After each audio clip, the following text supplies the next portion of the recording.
નવરાત્રિમાં મંત્ર ચેન્ટિંગ કેમ કરીએ છીએ? શું આ એક સિમ્પલ ટ્રેડિશન્સ છે કે પછી ડીપ સ્પિરિચ્યુઅલ અને સાયન્ટિફિક પ્રેક્ટિસ? તો આન્સર વિલ સરપ્રાઇઝ યુ. ચાલો આ સિક્રેટને ડીકોડ કરીએ. Hi, I'm Tejal Desai, your quantum awakening and manifestations coach. Navratri, as you know, that it's not just a festival, it's a journey of alignment and transformations. So આજે હું તમને સમજાવીશ કે મંત્ર ચેન્ટિંગ કેમ એટલું પાવરફુલ છે અને કેમ એ તમારી લાઈફમાં, મારી લાઈફમાં પોઝિટિવિટી લાવી શકે છે, કઈ રીતે. So let's understand the spiritual significance of mantra chanting. Let's understand કે મંત્રનો મતલબ શું થાય છે. તો મંત્રનો મતલબ થાય છે મન, that is mind, and tra, that means tools. So it tool to focus, to calm your mind. જ્યારે તમે મા દુર્ગાના મંત્રને ચેન્ટ કરો છો ત્યારે તમારી અંદરની ડિવાઇન એનર્જીને અવેકન કરો છો, જાગૃત કરો છો. તો mantra chanting is like tuning your mind the frequency of Maa Durga Shakti.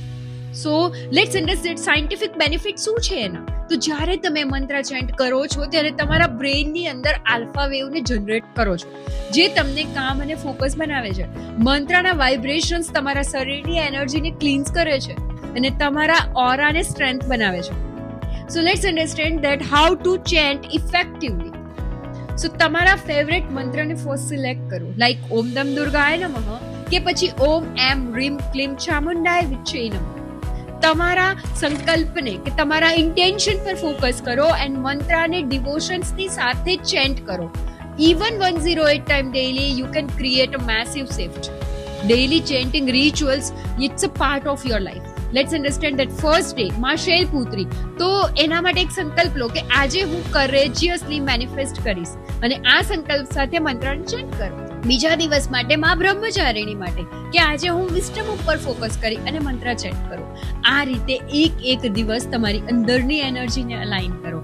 As you know કે લાસ્ટ યર નવરાત્રિમાં હું મંત્ર ચેન્ટિંગ કરતી હતી just to because of the set intentions to fear, to release the fear, right. તો મને લાગ્યું કે એક ચેન્ટ પછી હું લાઇટર અને હેપીયર ફીલ કરું છું.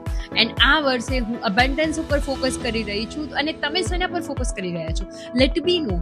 અને ઓફકોર્સ જો આ વિડીયો તમને ઇન્સ્પાયર કર્યો હોય તો લાઇક, શેર એન્ડ સબસ્ક્રાઇબ જરૂરથી કરજો. એન્ડ ઓલ્સો કમેન્ટમાં જણાવજો કે આ નવરાત્રિમાં તમે શું મેનિફેસ્ટ કરવા માંગો છો. તો ચાલો આપણે આ નવરાત્રિની જર્નીને એક ટ્રાન્સફોર્મેટિવ એક્સપિરિયન્સ બનાવીએ. Thank you.